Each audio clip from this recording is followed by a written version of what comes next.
Is any thoughts really your own?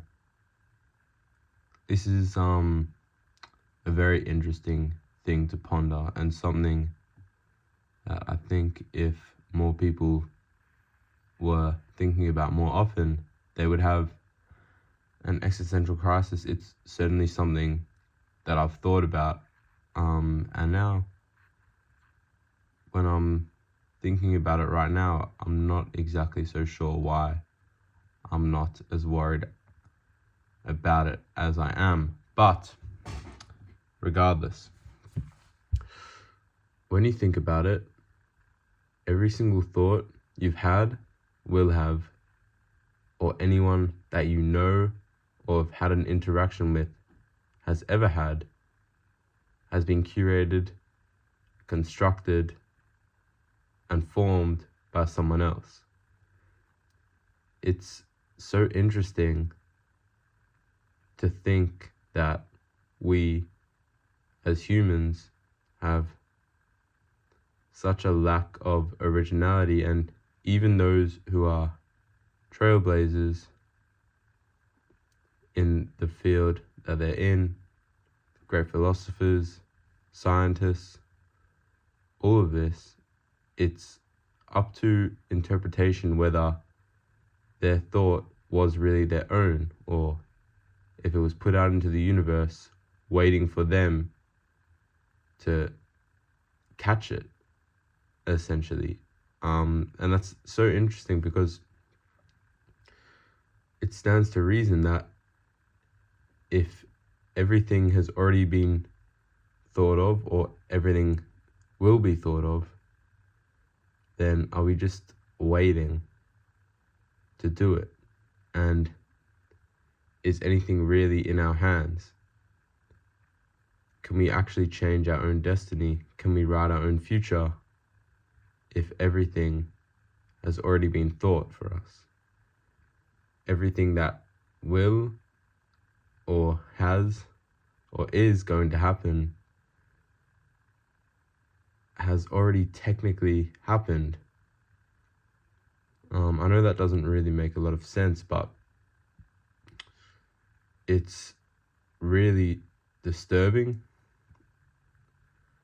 and it's something that I think a lot of people try to ignore because of the fact that everyone wants to be original, everyone wants to live a life that they think is theirs. And I think that's why everyone also is so hell-bent on owning things. The truth is, we don't own anything. We come from dust. We end as dust. The only thing that is our soul. And I think what's so important to remember is that we shouldn't be so prideful. We shouldn't try to hold on to possessions, because possessions don't really mean anything. They are unimportant, I guess, when you look at life. And this is a bit existential and also like, obvious, but everyone who's dying doesn't remember possessions. They remember the times that they had. A bit of a tangent, but yeah, that's something interesting. But regardless, it comes back to this idea of everyone wanting to own something and make it theirs, because that is their legacy. Everyone wants to have a legacy that they can look back on. Everyone wants to be remembered for something. Of course, it's human nature to want to feel important, remembered, respected.